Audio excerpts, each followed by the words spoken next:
Howdy and welcome to Daily Miles.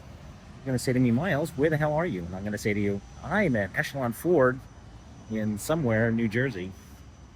And you're going to say to me, Miles, why are you at Echelon Ford? And I'm going to say to you, because I'm not throwing in the towel. I'm just trying to figure out what is going on. So I'm handing them the keys and letting them figure it out. Let's see whether or not they come up with something interesting. Well, that was a complete waste of my time. I didn't even want to look at it.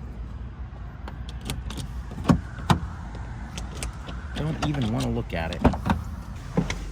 I didn't even want to look at it. I got nothing at this point. This was a complete waste of my time. So I asked them to price up a new engine, and he comes back with a price of $8,300. We might be able to come in under $8,000. I'm like, yeah, that's a little out of my price range, my friend.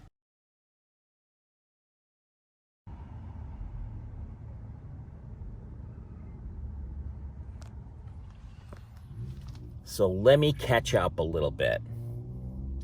So as you saw, Ford does not want to touch my van at all in any way, shape, or form.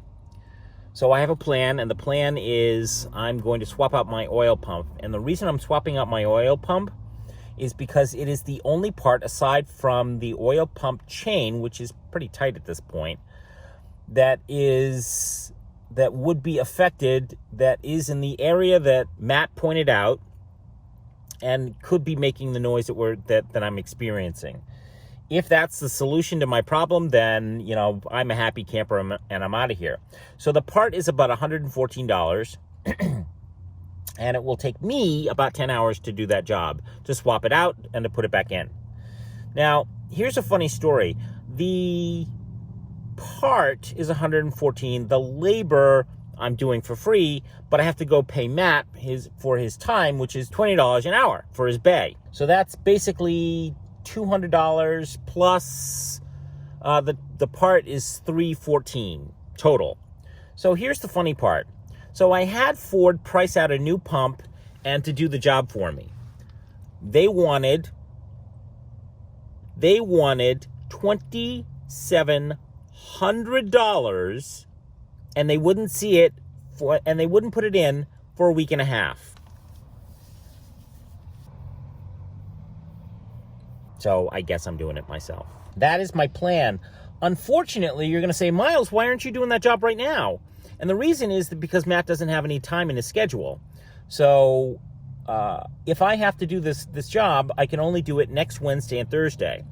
And if that fails, the next step in the plan is one of two things. And that requires a lot of decision making on my part. It's either swap out the engine, which again, I don't have money for, or shut it all down. Those are my only two options.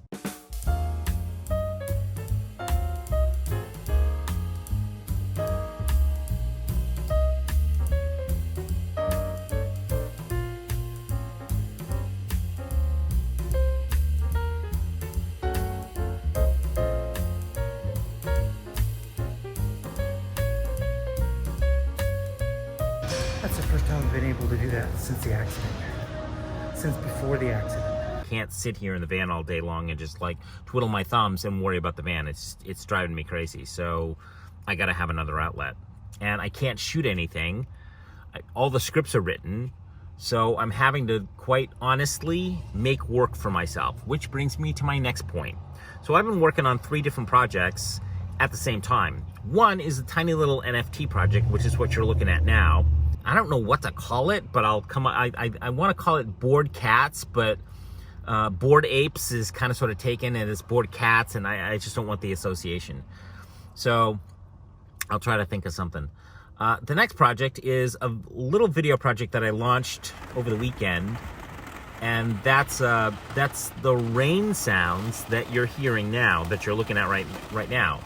I've been recording rain sounds for like the last 2 years, and I've got a sizable library of rain sounds, rain on the van, in different locations. And it pretty much all sounds the same, but some don't. But the reason I'm recording that stuff is not for video. It's not for, clicks. It's really just for me because, as some of you know, I have tinnitus. Sometimes the sound of rain helps with my tinnitus. Usually the sound of a dog licking itself or a cat licking itself, it's usually a cat licking itself that really does it for me, that meters out the ringing in my ears, which is what tinnitus is.